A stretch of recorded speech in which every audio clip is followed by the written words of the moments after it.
Recording in progress. चलो आपको question दिया है आज का, दो रेजिस्टेंस है जिसमें से R1 था 100 प्लस माइनस 0.2 एंड R2 है 200 प्लस माइनस 0.4 एंड आपको फाइंड करना है if they are connected in parallel then what will be the resistance. हमें मालूम है कि पैरेलल कॉम्बिनेशन में हमें करनी पड़ती है एडिशन ऑफ रेसिप्रोकल एंड ये 1 upon R1 plus 1 upon R2, इसका सिंप्लीफिकेशन होता है R equals to R1 R2 upon R1 plus R2। ये सगळ्यांना माहिती है, ठीक है। कोई भी दो अगर रेसिप्रोकल की एडिशन है तो हम क्या करते हैं, क्रॉस मल्टीप्लीकेशन न्यूमरेटर में एंड डिनोमिनेटर में एडिशन। तो यही सिंप्लीफाई करके क्या होगा, ऐसे आएगा, देखो 1 by R equals to R2 plus R1 upon R1 R2 and दोनों साइड में अगर रेसिप्रोकल लेंगे तो R मिल जाएगा R1 R2 upon R1 plus R2। तो अभी यहाँ पे क्या होगा, R1 R2 की वैल्यू पुट करके हम R कैलकुलेट कर सकते हैं। कैसे कैलकुलेट करेंगे, 100 इंटू 200, 2000 का 20,000 अपॉन R1 प्लस R2 मतलब 200 प्लस 100 300, ठीक है। ये R आता है, फिर हमें मालूम है डेल्टा R कैलकुलेट करने के लिए हम क्या करते हैं, delta R by R square equals to delta R1 upon R1 square plus delta R2 upon and उसमें वैल्यू पुट करके फिर R स्क्वायर मल्टीप्लाई करके हमें मिलता है कौन, delta R and delta R आने के बाद फिर एट द एंड हम कैलकुलेट करते हैं किसको, R plus minus delta R को एंड वो आने के बाद हम कैलकुलेट करते हैं परसेंटेज एरर। ये एक्चुअल प्रोसेस है। लेकिन अगर ये क्वेश्चन एग्जाम में आ रहा है और वहां पे आपको डायरेक्ट इस तरह के रेजिस्टेंस सीरीज में और पैरेलल में कनेक्ट करके दिए और बोला है कि what will be the percentage error, तो कैलकुलेट कैसे करना है स्टेप बाय स्टेप सबको समझ में आ गया। 4-5 दिन से हम वही कर रहे हैं। लेकिन एग्जाम में थोड़ा सा टाइम रिड्यूस करने के लिए हमारे पास जो एक्चुअल मैकेनिज्म होता है, बेसिक प्रोसेस होती है, उसको छोड़ के कुछ शॉर्टकट्स भी होते हैं। समझ में आ रहा है ना। तो प्रैक्टिस अच्छे से हो गई है, इसके बाद मैं यहाँ पे इंट्रोड्यूस कर रहा हूँ, ठीक है। स्टार्ट में क्यों नहीं किया था, क्योंकि अब जो मेथड में बोलूंगा सब लोग वही फॉलो करेंगे। बट इन केस अगर एग्जाम में ये याद नहीं आ रहा है एंड इससे अगर सॉल्व नहीं हो रहा है तो जो एक्चुअल प्रोसेस हमने प्रॅक्टिस की है वो अप्लाई करके आंसर आना चाहिए। कळालं ना, म्हणजे प्लॅन बी आपला रेडी असला पाहिजे। म्हणून आपण एक्चुअल जो प्रोसेस है उसकी एकदम अच्छे से प्रैक्टिस होने के बाद इसको लेके आ रहे हैं। तो एक स्टेप में हम यहाँ पे डायरेक्ट कैलकुलेट करेंगे परसेंटेज एरर को। ते बाकी भानगडीच नाही, delta R by R square equal to delta R1 upon R1 square, square करायला विसरलो है ना, एडिशन सबट्रॅक्शन, फिर वहाँ पे रेसिप्रोकल की एडिशन आगे म्हणजे तिथं आपण सोडून देतो है ना, पुढे येणारच नाही असं आपल्याला वाटायला लागतं। तो वैसे कुछ करना ही नहीं यहाँ पे, डायरेक्ट परसेंटेज एरर हमें रिक्वायर्ड है। तो परसेंटेज एरर कैलकुलेट करने का फॉर्मूला क्या होता है, final formula delta R by R into 100, that will be your percentage error. तो सेम कंडीशन हम यहाँ पे अप्लाई करने वाले। देखो R1 R2 upon R1 plus R2, इस तरह का हमें क्वेश्चंस में मतलब क्वेश्चन सॉल्व करते टाइम यहाँ पे इक्वेशन मिला है। तो हम क्या करेंगे, पहले R1 का परसेंटेज एरर कैलकुलेट करेंगे। अब R1 का परसेंटेज एरर कैलकुलेट करने के लिए फॉर्मूला बन जाएगा delta R1 upon R1 into 100। हा एकच फॉर्म्युला आहे परसेंटेज एरर काढण्यासाठी, ठीक है। वरती डेल्टाची व्हॅल्यू, खाली एक्चुअल मीन वैल्यू इंटू 100। अब दो क्वांटिटी में मल्टीप्लीकेशन है, तो मल्टीप्लीकेशन होता है तो एरर में हम क्या करते हैं, एडिशन करते हैं। तो यहाँ पे लिखना पड़ेगा प्लस, कौन है इंटू R2 था, तो R2 का परसेंटेज एरर बनेगा delta R2 upon R2 into 100। अब न्यूमरेटर खत्म हो गया, आगे कौन है हमारे पास, डिनोमिनेटर है। तो डिवीजन होती है तो एरर में क्या करते हैं हम, फिर से एडिशन ही करते हैं, ठीक है। तो यहाँ पे फिर से आ जाएगा प्लस। लेकिन अगर एडिशन एंड सब्ट्रैक्शन है तो एरर कैलकुलेट करते टाइम हम वहां पे एरर की एडिशन फिर परसेंटेज एरर की मेथड फॉलो करते हैं। लेकिन अगर हमें परसेंटेज एरर कैलकुलेट करना है तो यहाँ पे एडिशन होगी या सब्ट्रैक्शन होगी, उसको अपन एज इट इज रखेंगे। मतलब प्लस के लिए एक्सप्रेशन मिल जाएगा delta of R1 plus delta of R2 divided by R1 plus R2 into 100 and this will be your answer in single step। बघा काही नवीन मी इंट्रोड्यूस केलेलं नाही आहे, त्याच कंडिशन्स आहेत, बट एवढ्या सगळ्या स्टेप आपण स्किप केल्या एंड डायरेक्ट परसेंटेज एरर का फॉर्मूला अप्लाई किया है, ठीक है। R1 का percentage error delta R1 upon R1 into 100, multiplication था इसलिए addition, delta R2 upon R2 into 100 बन गया R2 का परसेंटेज एरर। बाद में डिवीजन थी इसलिए फिर से प्लस आ रहा है एंड R1 प्लस R2 को एज ए कंप्लीट टर्म हम कंसीडर करके उसका परसेंटेज एरर बनेगा delta R1 plus delta R2 upon R1 plus R2 into 100. Now put the values. क्या होगा? डेल्टा R1 कितना है? 0.2 इंटू 100, 20 अपॉन 100, 20 अपॉन 100, 1/5. 1/5 मतलब 0.2 प्लस डेल्टा R2 कितना है? 0.4. 0.4 इंटू 100, 40. 40 अपॉन 200, 1/5. 1/5 मतलब फिर से, very good. Then delta of R1 plus delta of R2, 0.4 plus 0.6, 0.4 plus 0.2, 0.6 into 100, 60. 60 upon 200 plus 100, 300. 60 upon 300 मतलब 6 अपॉन 30 मतलब 1/5 मतलब अगेन 0.2. तो this will be your final answer 0.6%. कळलं? कोण सी फॉलो करेंगे फिर, ये वाली या पहली वाली? एवढं भारी असताना कशाला डोकं आमचं एवढं खराब केलं एवढे दिवस, है की नहीं? बट इनकेस एग्जाम में अगर ये नहीं हो रहा है, इधर उधर जा रहा है, या फिर आंसर नहीं आ रहा है, या फिर याद नहीं आ रहा है, तर जी आपली बेसिक प्रोसेस आहे ती फॉलो करायची. ठीक आहे, चलो राईट डाऊन. सेम होतं का पण आन्सर? किती लोकांचं आन्सर आलं होतं? 0.6 नव्हतं? हेच होतं. कळतं ईश्वरी? ईश्वरीच ना? ऑनलाईन केलेलं आहे लेक्चर? समजत नाही मग? समजतंय, व्हेरी गुड. आता हे न बघता लिहा, फक्त छापू नका. छापण्याच्या घाणेरडी सवयी बंद करा. इकडे येऊ? थोड्या वेळाने येऊ का? हे पुरं काढावं लागतं मला परत.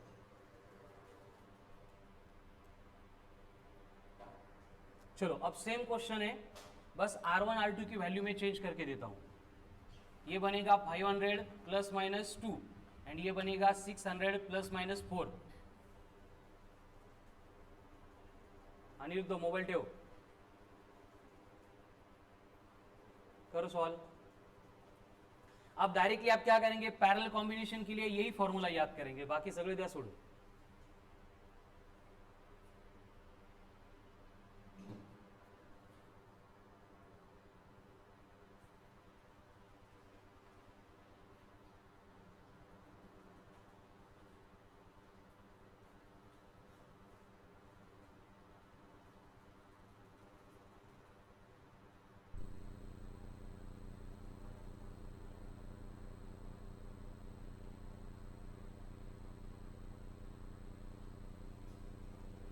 सिक्स 600 के साथ प्लस माइनस 4 है, 500 के साथ प्लस माइनस 2 है.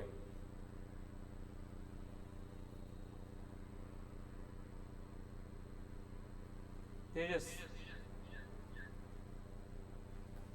चलो तो अब फाइनल स्टेप में बस यहाँ पे आंसर कैलकुलेट करने वाले हम. देखो क्या होगा? डेल्टा R1 मतलब 2 इंटू 100 मतलब 200 अपॉन 500 है मतलब 2/5. 2/5 आता है 0.4 हो गया. प्लस डेल्टा R2 कितना है? 4 इंटू 100 मतलब 400 अपॉन 600 मतलब 4/6. 4/6 मतलब 0.66 plus delta R1 plus delta R2 मतलब 4 प्लस 2 6 इंटू 100 मतलब 600 अपॉन 600 प्लस 500 मतलब 1100. 0 0 गेट कैंसल तो 6/11. 6/11 मतलब 5855 ऐसे कुछ तो आएगा. Now add them. क्या होगा? 0.4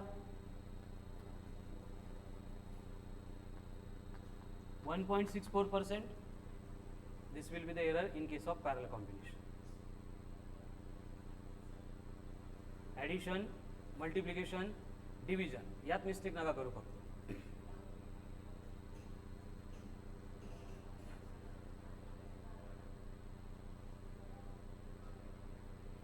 okay Tejas, no problem, correct है.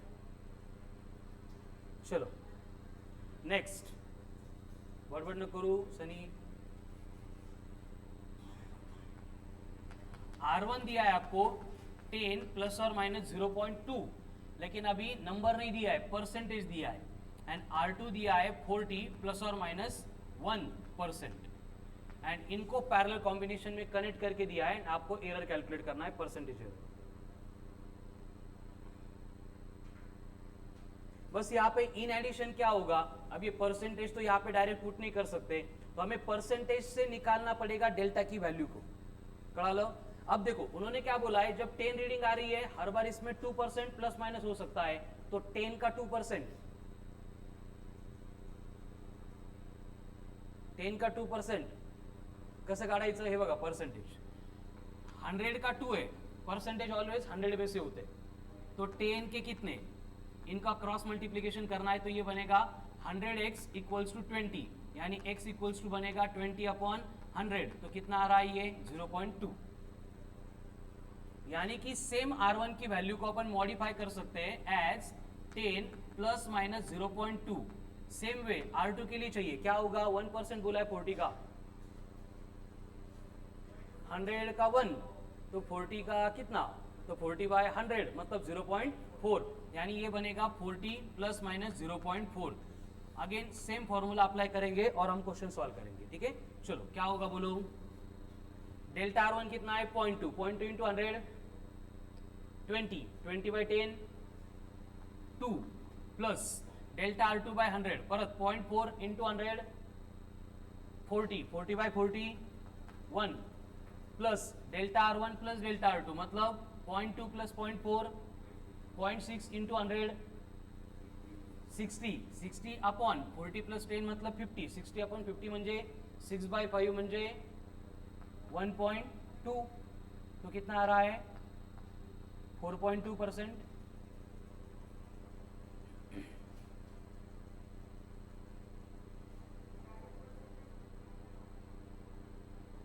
डायरेक्ट पर्सेंटेज इथं पुट करू शकतो, बट इथं नाही करता येणार, यासाठी आपल्याला ते काढावंच लागेल, ठीक आहे।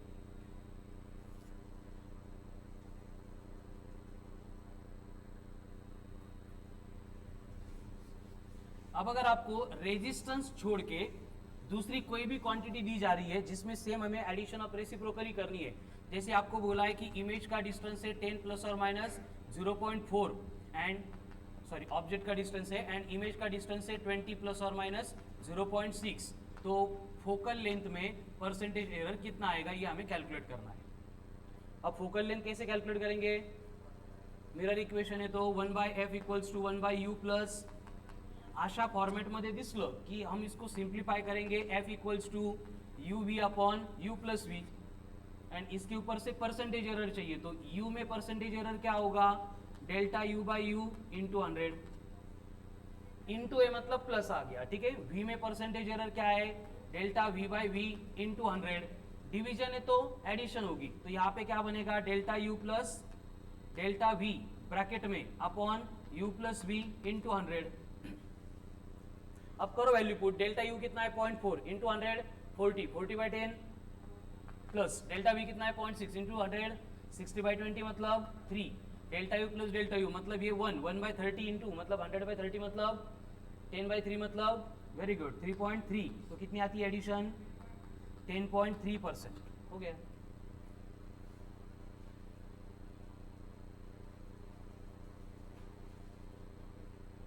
क्लासमध्ये झालेला एक एक क्वेश्चन जोपर्यंत न बघता सॉल्व होत नाही तोपर्यंत नंतर सोडवायचा आहे, पण तो 2 वेळा सॉल्व करून आला तरी चालेल, 20 वेळा सॉल्व करून आला तरी चालेल, तुमच्या कॅपॅसिटीनुसार वर्क करा, फॉर्मॅलिटी करू नका, सांगितलं एकदा बघून सोडवले झालं।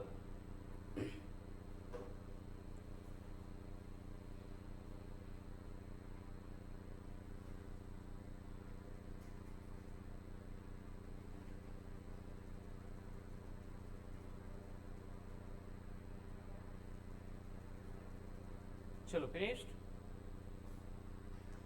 अब इसी तरह से अगर आपको बोला जाता है कि दो कैपेसिटर्स है, एक दिया है 100 प्लस और माइनस 0.4 एंड दूसरा दिया है 100 प्लस माइनस 0.6 और इनको कनेक्ट किया जा रहा है सीरीज में, तो अगर इनको सीरीज में कनेक्ट किया जाता है तो इनकी हमें करनी पड़ती है एडिशन ऑफ रेसिप्रोकल।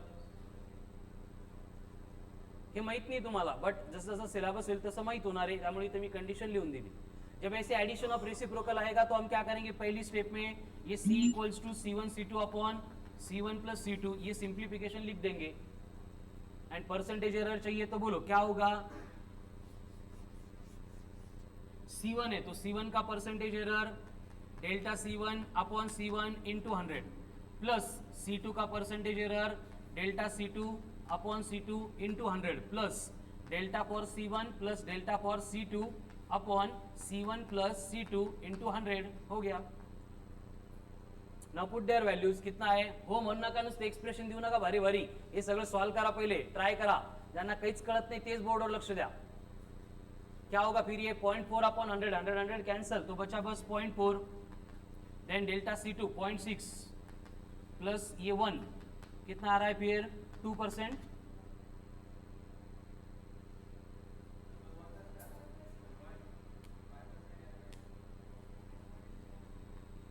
होत असतं कधी कधी. ठीक है, कितना आएगा 1.5%.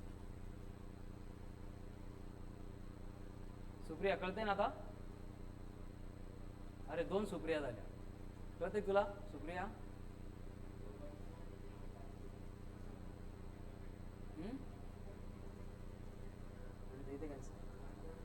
नाही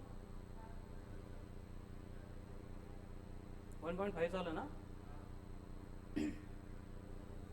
लेकिन ये कब एप्लीकेबल होगा? ओनली इफ आपको परसेंटेज एरर पूछा जाता है तो. अगर उन्होंने बोला क्वेश्चन में calculate the value of resistance with proper error, तर पहिलेच सगळा कारभार तो आपल्याला रिपीट करावा लागेल. फक्त परसेंटेज एरर की लास्ट स्टेप वहां पे नहीं होगी. कळाल ना. चलो, तर मग आता प्रॉब्लेम नहीं येणार. हे रेसिप्रोकलची ऍडिशन असेल तर त्यांच्या एरर मध्ये. अभी ये सेम कंडीशन जो मैंने यहाँ पे स्टेप बोली है, ये हर एक केस में एप्लीकेबल होगा. जैसे कि आपको बोला है कि एक क्या है रेडियस है जिसकी मेजरमेंट है 20 प्लस माइनस 0.4 और हम कैलकुलेट कर रहे हैं एरिया. तो परसेंटेज एरर इन एरिया कितना होगा. अपन अगोदर काय करत होतो, पहले एरिया कैलकुलेट करके लेते थे पायर स्क्वेअर करके, है ना. फिर उसके बाद में डेल्टा ए कैलकुलेट करते थे by using delta A by A equals to 2 into delta R by R. फिर वैल्यू आने के बाद delta A upon A into 100 करते थे. आता तसं काहीच नहीं करायचं. डायरेक्ट यहाँ पे एरिया का फॉर्मूला क्या होता है, पाई इंटू आर स्क्वेयर होता है. तो ये डायरेक्टली बनेगा 2 into delta R by R into 100. ये बन जाएगा परसेंटेज एरर इन एरिया. कळलं.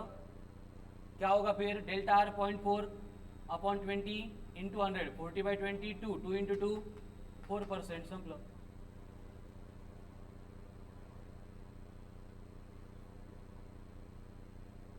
कळतंय का. का पहिलीच मेथड घ्यायची ती चांगली आहे.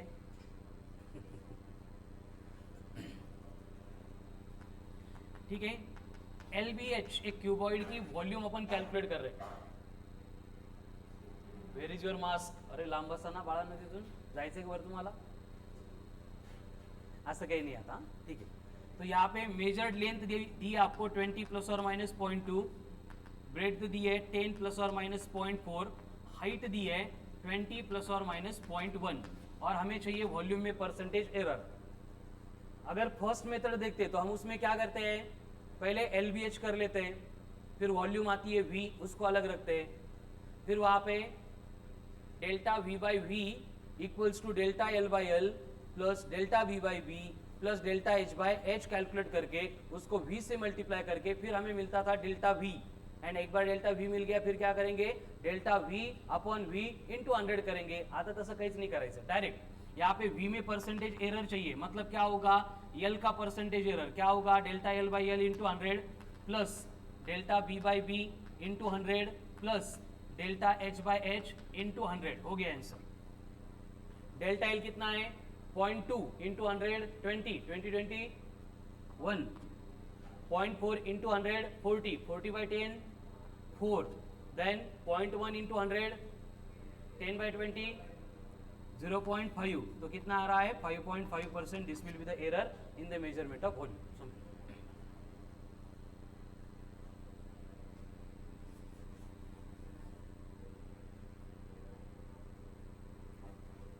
नहीं कळालं.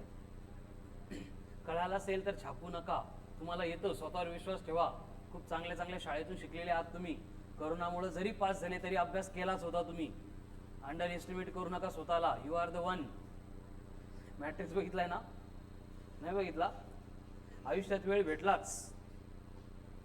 आता नाही 11th 12th मध्ये नाही, नंतर. मॅट्रिक्स, रिलोडेड अँड रियुनियन असे 3 पार्ट आहेत मॅट्रिक्सचे. 4th अपकमिंग आहे. मला कोणतरी देवेशने कोणतरी टाकलं तुमच्यापैकी. ठीक आहे, बघा. आता नाही 11th 12th मध्ये नाही, नंतर. भारी एकदम. क्लिअर. नेक्स्ट आपको बोला है कि मेजर रेडियस है 10 प्लस और माइनस 0.4 और आपको कैलकुलेट करनी है volume.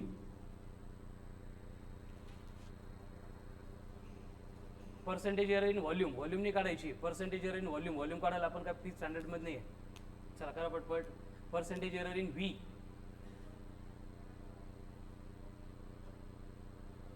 Okay this one is easy, very good. बोला बोला सनी बोल। व्हॉल्यूम नाही काढायचं रे, पर्सेंटेज एरर इन व्हॉल्यूम काढायची, कशाची असू दे। जर तुला आर दिलाय, रेडियस दिले म्हणजे काय असेल तिथं, क्यूब असेल का, रेडियस दी है और वॉल्यूम बोला है तो क्या होगा, स्फीयर होगा, हॉलो होगा या फिर सॉलिड होगा। तर अजून काय असतं, रेडियस दिली आणि व्हॉल्यूम लिखते। सिलेंडर दिया होता तो मैंने एच भी लिखा होता, एल एच दिले का, काढा ना, आलाय सर, वेरी गुड। किती 12%। कैसे करेंगे, direct percentage error in V equals to 3 into delta R by R into 100, तो डेल्टा आर 0.4 इंटू 100, 40 40 बाय 10 म्हणजे 4, 4 इंटू 3 म्हणजे 12। ओके काय काय काय आधी का बरं नाही सांगितली है ना, तेच डोक्यात येत आहे की का आमचं एवढं डोकं खराब केलं 4 दिवस। कंडीशन काय की प्रोसेस कळाली पाहिजे आपल्याला। एग्जाम में सॉल्व करने का मतलब ये जो है प्रैक्टिस का पार्ट वो एकदम इजी है, पण आपल्याला फक्त एक्झामचे युनिक प्रिपरेशन नाही करायचं, ऍक्च्युअल मेकॅनिझम स्टडी करायचं। फिजिक्स खूप भारी आहे, त्यामुळे स्टडी करत असताना डोक्यात ठेवा की फक्त एक्झाम ओरिएंटेड प्रिपरेशन आपण करतोय म्हणून, फायनली एम तेच आहे आपलं। बट आता कैसे आहे, ये तो मैंने लिख दिया डायरेक्ट, बट हे का घेतलं याचे रिझन्स आपल्याला अगोदर कळाले, ठीक आहे ना। हे शिकवल्यासाठी एवढे 4 दिवस आपण हे दिले, कारण मागच्या 2-3 वर्षापासून आपण बघतोय एक्सपेरिमेंट खूप होत आहेत, त्यामुळे तुम्हाला कन्फ्यूज करण्यासाठी पर्सेंटेज एरर हे तर येऊन जातात सगळ्यांना, बट त्यांनी जर म्हटलं calculate the volume with proper error, मग हे नाही अप्लाई करू शकत। त्या केसमध्ये काय करावं लागेल, तेच v equals to 4/3 pi R cube, v हो गया, फिर delta v by v equals to 3 into delta R by R, फिर उसको v से मल्टीप्लाई करके डेल्टा v आएगा, तो v plus minus delta v that will be your answer. आणि हे सांगितलेलं परत ते येणारच नाही, कळालं ना, पण त्याची प्रॅक्टिस केली त्याच्यामुळे आता। आणि हे जर डायरेक्ट सांगितलं असतं तर याचं काही भारी पण वाटलं नसतं ना, आता किती भारी वाटतंय है ना, मनातल्या मनात। चलो next, calculate the error in the measurement of area of the rectangle if measured length is 20 plus or minus 0.4, measured breadth is 20 plus or minus 0.8। without taking pen in your hand, orally आलं पाहिजे answer. क्या होगा, 0.4 into 100, 40 by 20 म्हणजे 2%, 80 bye 20 म्हणजे 4 plus 2 म्हणजे 6% हो गया, 2 नहीं रे 6% ना, 2 प्लस 4 6 हो गया। नेक्स्ट, आता द्या, आहे की नाही, रोज खूप ज्वारी येत होता, आता त्याच एग्जाम्पल। आपको बोला है मेजर्ड पोटेंशियल डिफरेंस 20 प्लस और माइनस 0.08 है एंड मेजर्ड करंट 10 प्लस और माइनस 0.04 है, तो calculate percentage error in the measurement of resistance. परत तेच, परसेंटेज एरर इन रेजिस्टेंस है, R equals to V by I, मतलब डिवीजन है, डिवीजन तो क्या होगा, delta V by V into 100 plus delta I upon I into 100, 0.08 into 100 म्हणजे 8, 8 by 20 plus 4 by 10, 8 by 20 plus 4 by 10 म्हणजे 8 बाय 10 प्लस 8 बाय 10 म्हणजे 16 bye 20, 16 bye 20 म्हणजे 0.08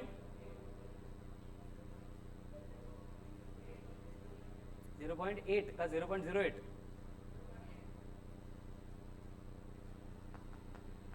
0.8।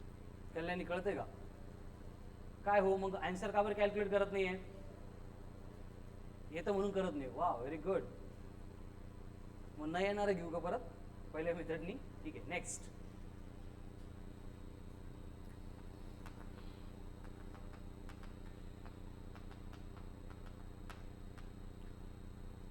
चलो now calculate percentage error in the volume.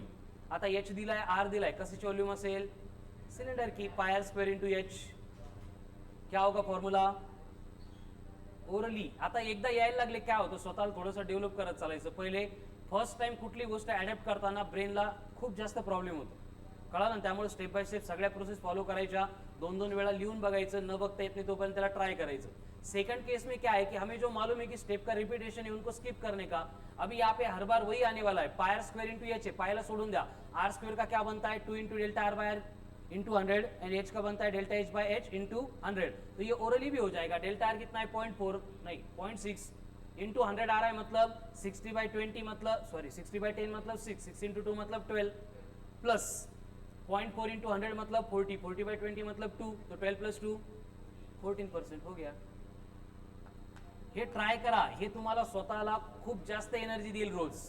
फिजिक्सचे question असं पाहिल्या pen हातात न घेता आन्सर यायला लागले तर, आणि स्वतःवर एक्सपेरिमेंट करत राहा। या मेथडनी गेले, मी तुम्हाला फर्स्ट डेला पण तेच सांगितलं होतं, फक्त क्वेश्चन सोडवता येतो, आन्सर करेक्ट येतात, म्हणून फिजिक्समध्ये मार्क्स कधीच नाही पडणार तुमचे।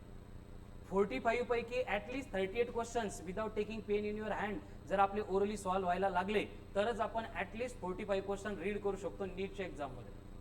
ठीक आहे, जेई मध्ये इतका काही टाइमचा इश्यू होत नाही, बट नीटमध्ये कळालं ना। नाही तर तुम्ही खूप प्रॅक्टिस केली, सगळं फिजिक्स प्रिपेअर झालंय, सगळं सोडवता पण येतं, पर टॉपिक 2000 MCQ सॉल्व्ह केलेत, 50,000 MCQ फिजिक्सचे 3 वेळा सॉल्व्ह करून झाले, म्हणून तुम्हाला मार्क्स पडतील याची कुठली ॲश्युरिटी नाही। कळालं ना, कारण येतंय म्हणून आपलं काय होतं, फर्स्ट क्वेश्चन क्या होता एग्जाम में, एक माइंडसेट होता है। जसं या नीटमध्ये त्यांनी खूप भयानक प्रॉब्लेम केला, पहले 7-8 क्वेश्चन जो होते वो सिलेबस के मतलब पेपर के सबसे डिफिकल्ट क्वेश्चंस होते। काय असतं, आता किती भारी वाटलं, किती अभ्यास झाला, एक्झामला जाईपर्यंत, एक्झाम हॉलमध्ये एंटर केल्यानंतर आपल्या सीटवर सेटल होईपर्यंत सगळे लोक असेच भेटतात, फिजिक्स काही झालं नाही, फिजिक्स काही खरं नाही, फिजिक्स येणारच नाही। मग सगळे आपल्याला गाईड करत असतात, काय करा, फिजिक्सचा पेपर लास्टला अटेम्प्ट करा, म्हणजे आलं तर आलं, नाही तर गेलं। मग आपलं काय होतं, आपला कॉन्फिडन्स असून पण आपला माइंडसेट तोच चेंज होतो की नाही बायो सोपं आहे, येतं आपल्याला, करून टाका बायो पहिले। केमिस्ट्री तसंच मग होतं काय, बऱ्याच वेळा बायो आणि केमिस्ट्री एक्चुअल मैनेजमेंट ये होता है एग्जाम में, बायो में से आपको 10 मिनट एंड केमिस्ट्री में से आपको 5 मिनट सेव्ह करणे होते फॉर फिजिक्स, ज्यांना स्कोर करायचा आहे त्यांच्यासाठी। इकडं होतं उलटं, बायो नाही 360 मार्क्स आहेत, येतं आपल्याला सगळं, मग बायोला पण एक्स्ट्रा 10 मिनिट्स देतो।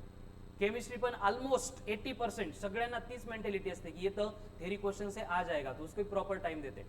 फिर फिजिक्स शुरू होता है, टाइम पाहतात फक्त 25 मिनिट राहिले, मग तिथंच आपलं डोकं खराब होतं, केलेले सगळं प्रिपरेशन, सगळं काही इकडं तिकडं न्यूरॉन पळायला लागतात, आता काही खरं नाही आपलं म्हणून। अँड उसके बाद में हम फर्स्ट क्वेश्चन रीड करते घाबरत, आणि पहिला क्वेश्चन असा भयानक बाउन्सर असतो, तिथं आपला कार्यक्रम होतो। ठीक आहे ना, पहिला क्वेश्चन रीड केला ताळमेळच लागत नाही, काय दिलंय, कुठून दिलंय, कसं आलं असेल, मग आपण परत मनाला थोडंसं स्टेबल करतो आणि सेकंड क्वेश्चनकडे जातो।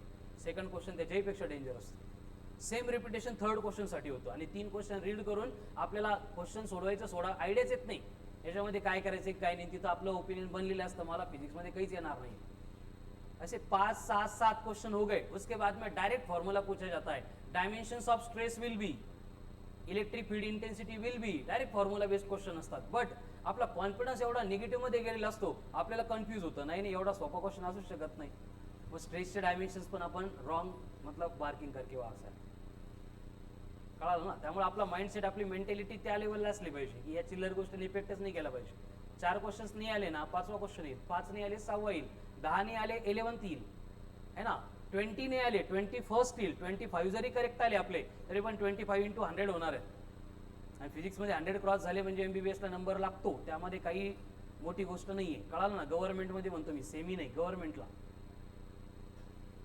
आपलं टार्गेट ते नाहीच आहे, आपलं टार्गेट खूप मोठं आहे, पण या सगळ्या गोष्टी मेंटेन ठेवायला लागतात। आणि खाली छोटासा स्टार मार्क आहे, कंडिशन्स अप्लाय, बायो में 350, केमिस्ट्री में 150, आल्यानंतर मग फिजिक्सचे मार्क्स कव्हर करणार आहे आपण, कळालं ना। चलो हो गया ये, नेक्स्ट झालं का, आता एरर मध्ये काही अडचण नाही आहे, करायचं वर्नियर स्टार्ट, येऊन जाईल आता, समझला ना। आता इथून पुढे परसेंटेज एरर की मैक्सिमम क्वेश्चंस रहने वाले, उसको सॉल्व करने के लिए ऐसे एक स्टेप का पार्ट करना है आपको। ठीक है, एवढ्यावर थांबू नका, जेवढे झालेले फ्रॉम स्टार्ट एररचे सगळे क्वेश्चंस होते ते सगळे या मेथडने आजच्या आज कंप्लीट करा।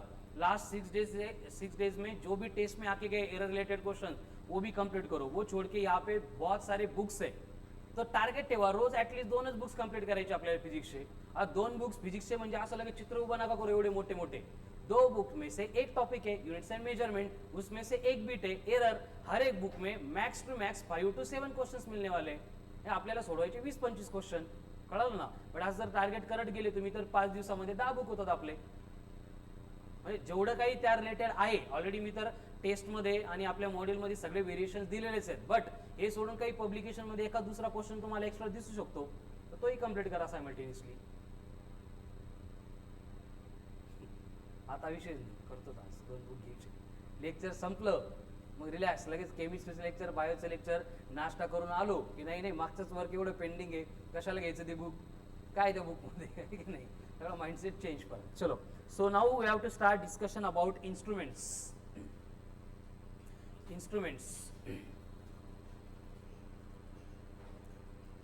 और इंस्ट्रूमेंट्स में हमें डिस्कशन करना है about vernier calliper.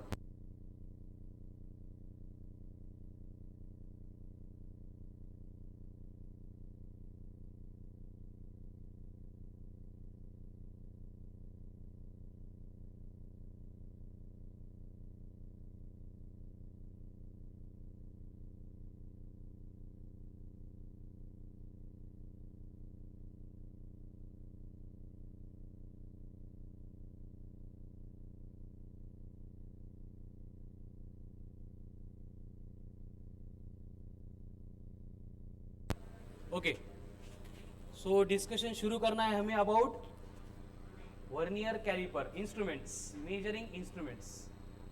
Vernier calliper, write down. Vernier calliper लिहायचंय, लिहिलं का? Vernier calliper, vernier calliper, vernier calliper. कॉलेजला गेले का कधी? एखादं प्रैक्टिकल केलं तर पहिले तुम्हाला तेच दाखवतील, वर्नियर कैलिपर. अब क्या होता है ये वर्नियर कैलिपर? मतलब vernier caliper, screw gauge, micrometer, screw gauge, spectrometer, word बघून घाबरायचं नाही, कळालं ना. सिंपल मेजरिंग इंस्ट्रूमेंट आहे, वो क्या करते, मेजरमेंट करते. जसं आपण मीटर स्केल घेतली, पॅरलल ठेवली, लेंथ मेजर करू शकतो, उसी तरह से लेंथ मेजर करने वाले इंस्ट्रूमेंट है. तो ये वर्नियर कैलिपर होता क्या है, क्यों यूज करना है, उसका रीजन देखो. जो मीटर स्केल हम नॉर्मली यूज करते हैं उसमें क्या होता है, ऐसी मार्किंग होती है ना, 1 2 3 4 5 6 7 8 9 10. यहाँ पे आता है 1 सेंटीमीटर. आगे जाएंगे तो फिर से 1 2 3 4 5 6 7 8 9 10. ये आ गया 2 सेंटीमीटर. हे बघितलंय ना, कंपासमध्ये जी असते पडलेली वही है.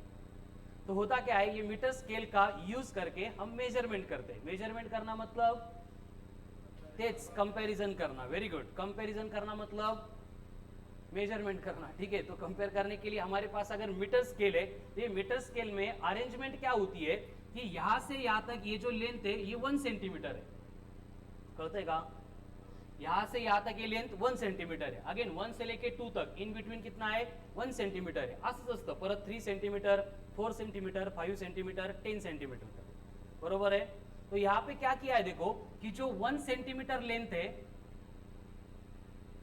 उसको 1 2 3 4 5 6 7 8 9, अरे 1 2 3 4 5 6 7 8 9, एक 0 पासून सुरू करावं लागतं ना आपल्याला.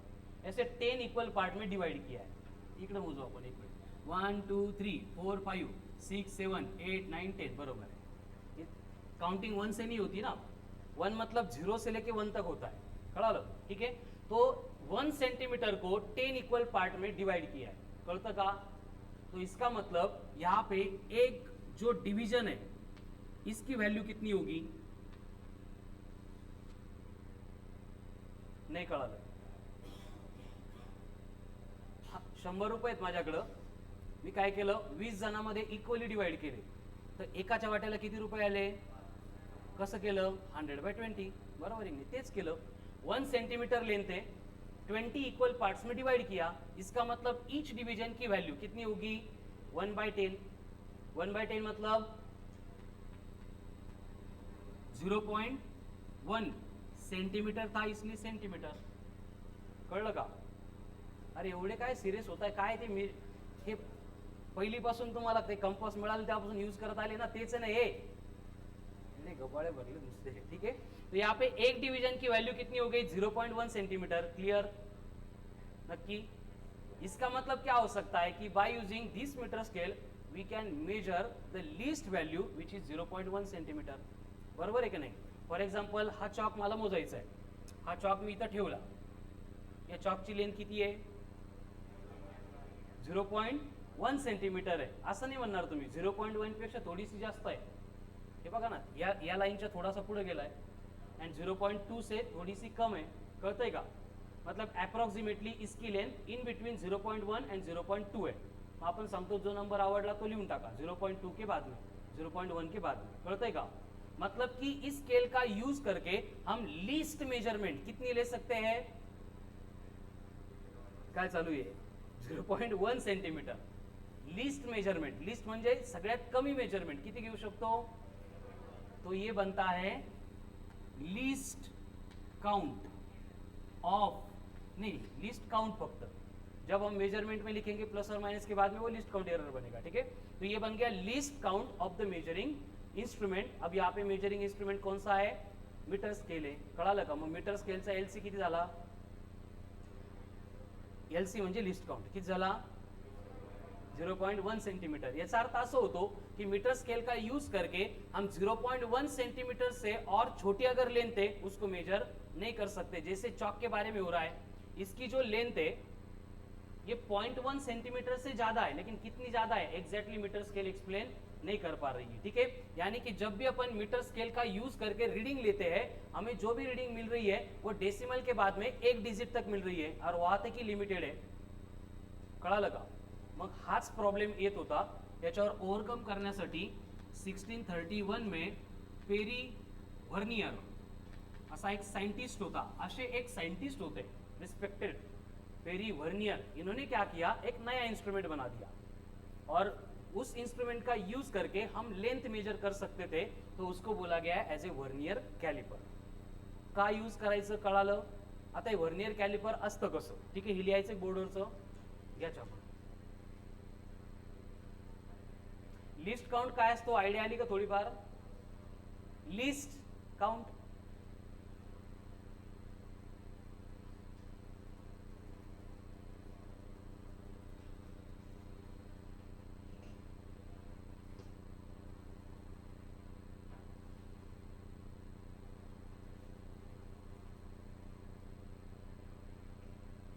हो गया. Least count yes no?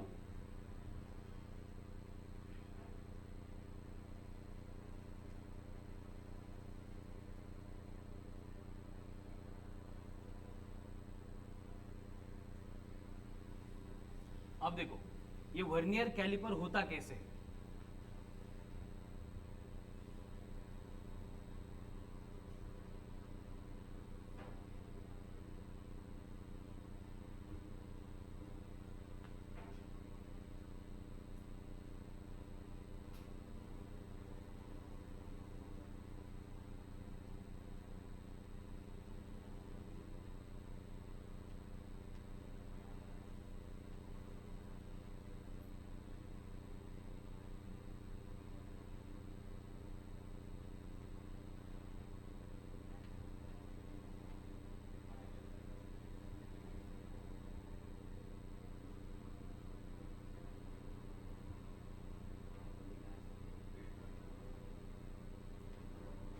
बड़बड़. ये हो गया वर्नियर कैलिपर. कळलं? अब ये वर्नियर कैलिपर है, इसमें क्या है, असं कंसिडर करो टाका. मॉड्यूल है तो उसमें डायग्राम भी प्रिंट करके दी है, उसमें से देख लो. लेकिन उससे अच्छी ये तो यही देख लो. ठीक है, ये हो गया वर्नियर कैलिपर. अब ये वर्नियर कैलिपर में ये जो है एंड ये जो है इनको बोला जाता है as a FJ, fix jaw. And ये वाला इनको बोला जाता है एज ए MJ, मतलब मूवेबल जॉ. क्या म्हणजे ही अगोदरचं वर्नियर कॅलिपर हे फिक्स असतं, बट हे वरती जे 3D डायग्राम मध्ये भारी दिसतंय तुम्हाला, ये अपन मूव कर सकते हैं आगे पीछे. समझ में आ रहा है ना? वो मूव हो सकता है. एंड ये अगर मूव हो रहा है तो इसके साथ ये दोनों जॉ भी मूव होते हैं, तो ये बन गए मूवेबल जॉ. अब यहाँ पे होता क्या है, देखो ये वर्नियर कैलिपर है, यहाँ पे जो है इसको बोला जाता है एज ए MS. MS का मतलब मेन स्केल. Very good. क्या बोला जाता है? Main scale. स्केल है मतलब यहाँ पे क्या होगा, ऐसी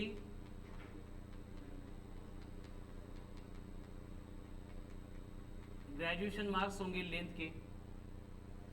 ठीक है, बड़बड़ नका करू रे, थोड़ी मेहनत एवढी भारी डायग्राम काढतो मी, तुम्ही बडबड करताय. एंड ये ऊपर जो मूव होने वाला है इसके ऊपर भी एक स्केल होती है, उसको बोला जाता है एज ए वीएस. वीएस मतलब वर्नियर स्केल. वीएस मतलब वर्नियर स्केल. अब यहाँ पे होता क्या है, देखो ये वर्नियर स्केल है, इसको अपन मूव करके, सपोज मुझे कोई भी एक ऑब्जेक्ट दिया, जैसे कि ये चौक है, इसकी एग्जैक्ट लेंथ चाहिए, तो मैं ये चौक को यहाँ पे रख दूंगा, ये स्केल को आगे लेके आऊंगा, और यहाँ पे लेके आने के बाद ऊपर एक स्क्रू होता है, इसको अगर मैं पैक कर दूंगा तो ये फिर बाद में मूव नहीं होगा. मतलब ये चौक यहाँ पे आ गया, समझ में आ रहा है, यहाँ पे आ गया, मतलब हम यहाँ पे चौक की लेंथ कितनी है उसकी रीडिंग ले सकते हैं. इसका मतलब by using vernier caliper we can measure length, we can measure height, we can measure width, we can measure breadth. कळालं, इथं ठेवून द्यायचं ज्यांची लेंथ हाइट विड्थ ब्रेथ पाहिजे त्यांना. एट द सेम टाइम यहाँ पे मैं कोई स्पेरिकल बॉडी अगर है, स्पीयर है या फिर सिलेंडर है, उसको अगर यहाँ पे फिक्स कर दूंगा तो उसका क्या मेजर होगा, डायमीटर. Very good. लेकिन कौन सा डायमीटर, आउटर डायमीटर, ओडी. कळालं ना, वर्नियर कैलिपर रेडियस मेजर नहीं कर सकता, वो क्या मेजर कर सकता है, ओनली डायमीटर. तो डायमीटर आ गया तो रेडियस कैसे कैलकुलेट करेंगे, डिवाइड बाय 2 कर देंगे. ठीक है, तो वर्नियर कैलिपर का यूज देखो, it can measure length, height, width, breadth, outer diameter. And अगर हमें सिलेंडर का इनर डायमीटर मेजर करना है, सिलेंडर कळतं ना, वेरी गुड, सिलेंडर का इनर डायमीटर मेजर करना है तो इसके लिए ऊपर की अरेंजमेंट दी है.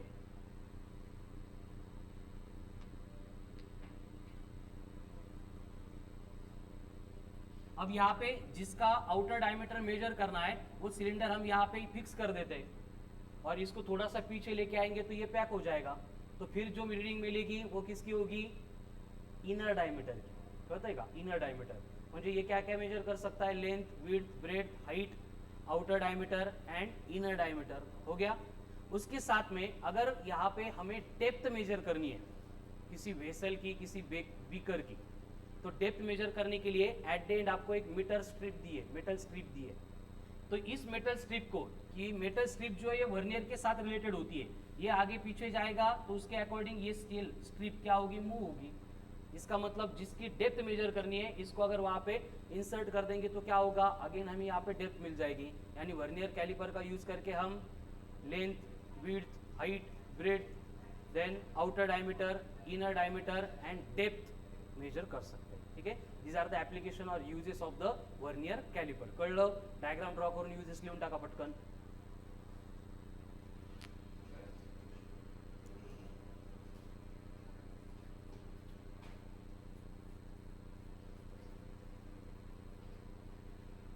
आठवण येत राहते का मध्ये मध्ये माझी.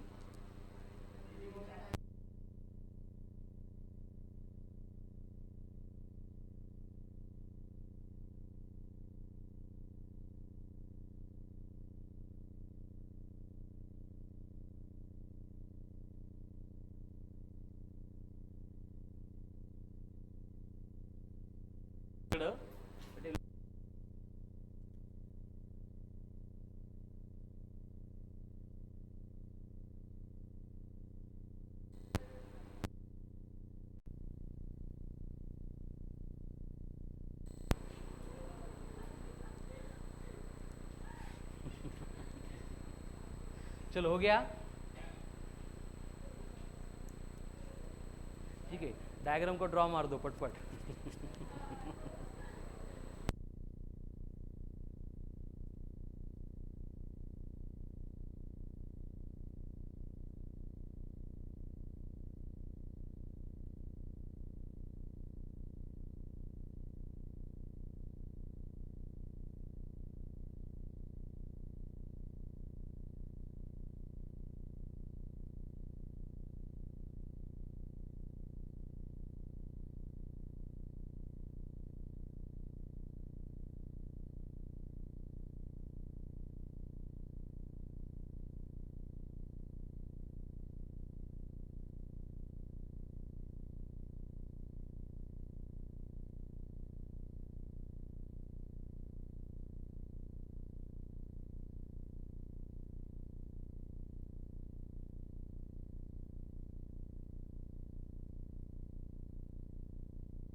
समझ में आ गया वर्नियर कैलिपर है क्या?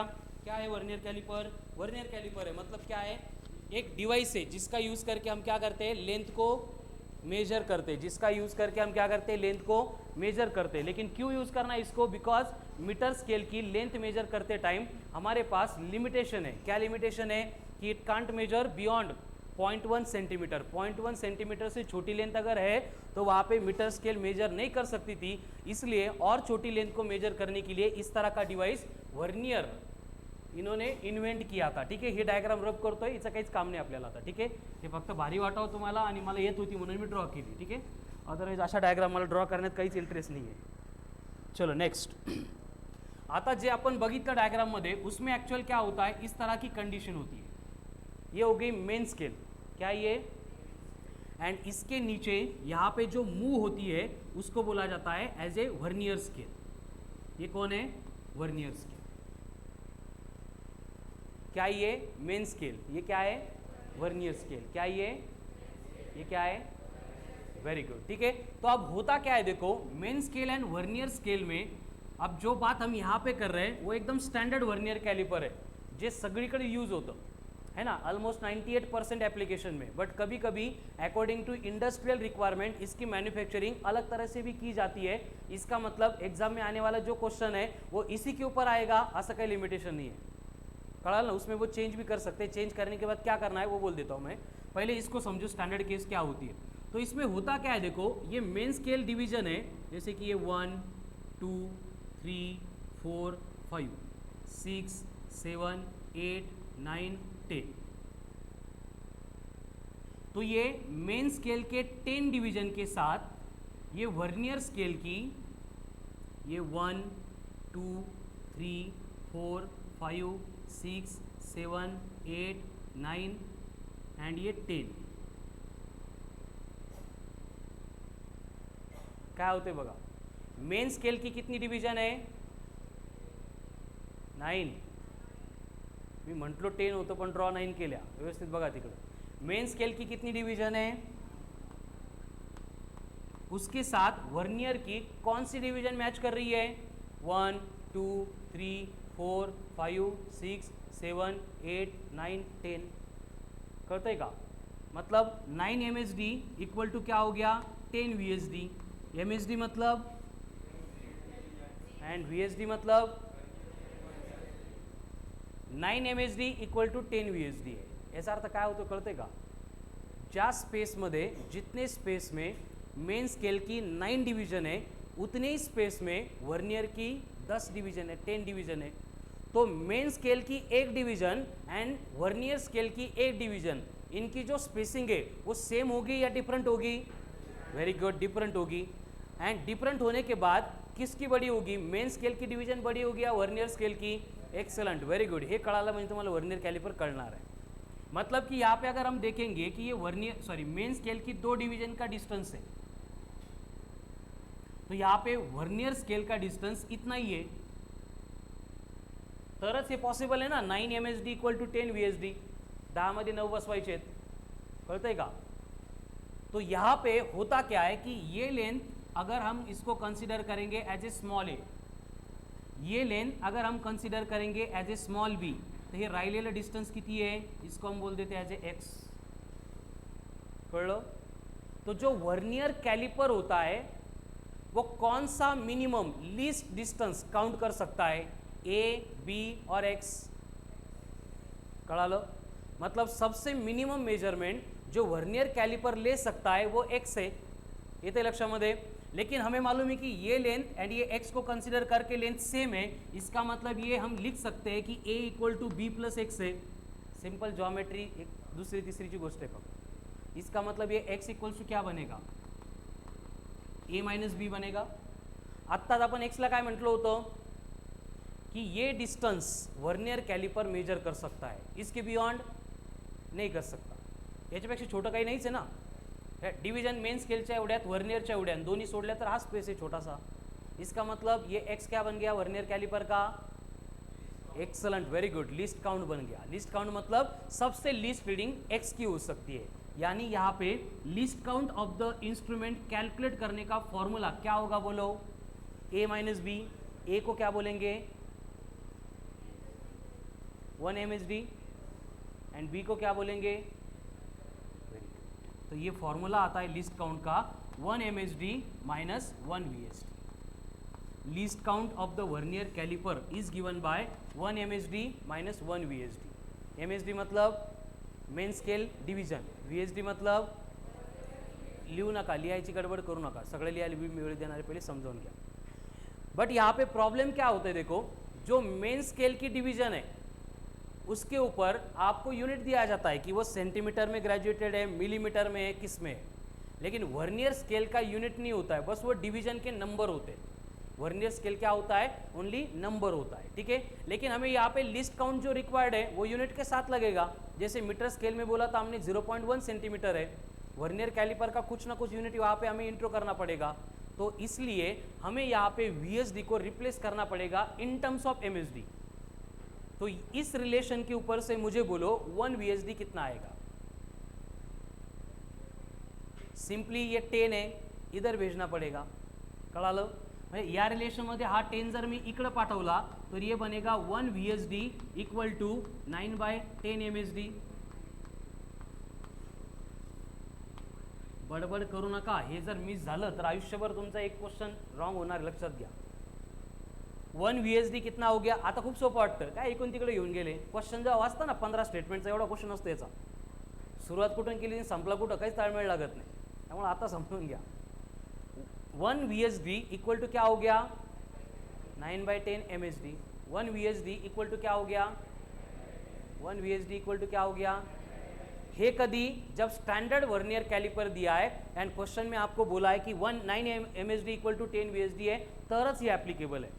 बट मैंने जैसे बोला कि ये 98% यही होता है, लेकिन 2% में एज पर रिक्वायरमेंट इसको डिफरेंट भी बना सकते हैं. तो एग्जाम में अगर क्वेश्चन आ रहा है आणि त्यांनी 9, 10 सोडून दुसरे नंबर दिले तर कन्फ्यूज नहीं व्हायचं. त्यासाठी आपण एक रिलेशन इथं कन्सिडर करू कि अगर आपको बोला है कि अगर n MSD है तो इसका मतलब n-1 VSD होता है. का उलट झालं,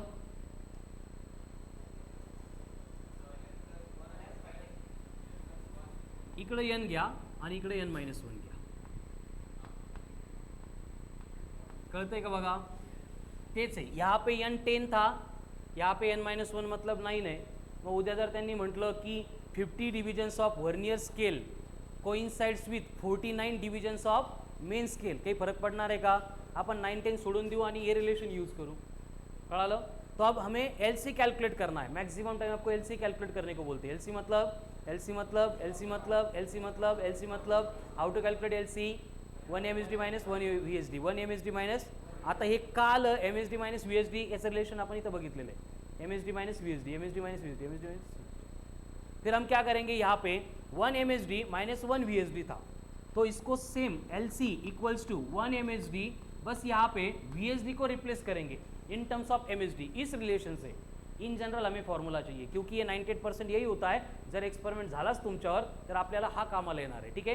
तो यहाँ से सेम जैसे मैंने 1 VSD को 9/10 लिखा था, यहाँ से 1 VSD कितना बनेगा, हा n फक्त इकडे मल्टीप्लाई होईल, तो क्या बनेगा ये n-1 upon n into MSD. Simple mathematics से फक्त इकडे मल्टिप्लिकेशन मध्ये होतं, डिव्हिजनला आलं. देवेश कळलं का. तो 1 VSD इक्वल टू कितना हो गया n-1 upon n into MSD. हे MSD VSD ला घाबरू नका, है ना, लिहायला खूप मोठे वर्ड आहे म्हणून आपण शॉर्ट फॉर्म लिहितोय त्याचे, ठीक है. Main scale division, vernier scale division. तो ये 1 VSD को अपन रिप्लेस करेंगे किससे, उसकी वैल्यू से. क्या है value, n-1 upon n into MSD. कळालं हे पण, इकडे इकडे कळालं. अब दोनों में से सब्ट्रैक्शन करनी है तो हम MSD कैंसिल नहीं, कॉमन ले सकते हैं. तो अगर MSD यहाँ पे कॉमन लिया, क्या बचेगा 1 माइनस n-1 अपॉन n. आता 1 माइनस n-1 अपॉन n है, 1 नहीं, n कैंसिल, क्रॉस मल्टीप्लाई करेंगे n माइनस n कैंसिल, क्या बचेगा -(-1) प्लस 1 अपॉन n. यानी यहाँ पे लिस्ट काउंट के लिए रिलेशन मिलता है 1 अपॉन n इंटू MSD. एकतर हा लक्षात ठेवा, हा जर लक्षात राहिला तर लयच भारी आहे, बट याच्यात कन्फ्यूज होऊ शकतं, त्यामुळे MSD मायनस VSD आहे. हा पण LCचाच फॉर्म्युला आहे, हा पण LCचाच फॉर्म्युला आहे. हे सोडून इन जनरल इंट्रोडक्शन दिलं तुम्हाला क्या इंस्ट्रूमेंटचं, कि आपको लिख के दिया जाता है कि value of one division on main scale divided by number of divisions on vernier scale, वो होता है लिस्ट काउंट. तेच आहे, कळाल ना, इन जनरल फॉर्मूला. बट ये आता कहाँ से, ये यहाँ से आता. क्या होता है इन जनरल फॉर्मूला, कुठेही वाचलं वर्नियर कैलिपर, कुठेही गेले तो उसका एक ही फॉर्मूला आपको दिया जाता है, value of one division on main scale divided by total number of divisions on vernier scale. तेच है. MSD मतलब मेन स्केल डिवीजन कितनी है, एक, उसकी वैल्यू डिवाइडेड बाय n मतलब total number of divisions on. लेकिन इससे क्वेश्चन सॉल्व नहीं होते, क्वेश्चन इससे सॉल्व होते. कळालं ना, त्यामुळे आपल्याला फोकस याच्यावर करायचं आहे, MSD मायनस VSD. काय खालचं कशासाठी, ते कुठं वाचलं तुम्ही, सर हा फॉर्म्युला तुम्ही सांगितलंच नाही, कारण हे कुठंच नसतं.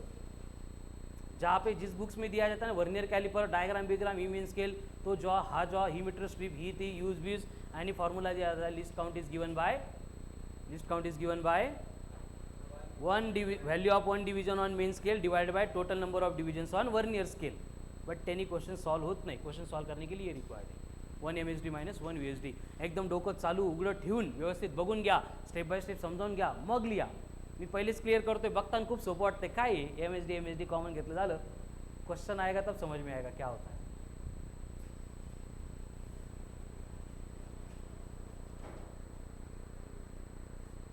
चलो फिनिश्ड.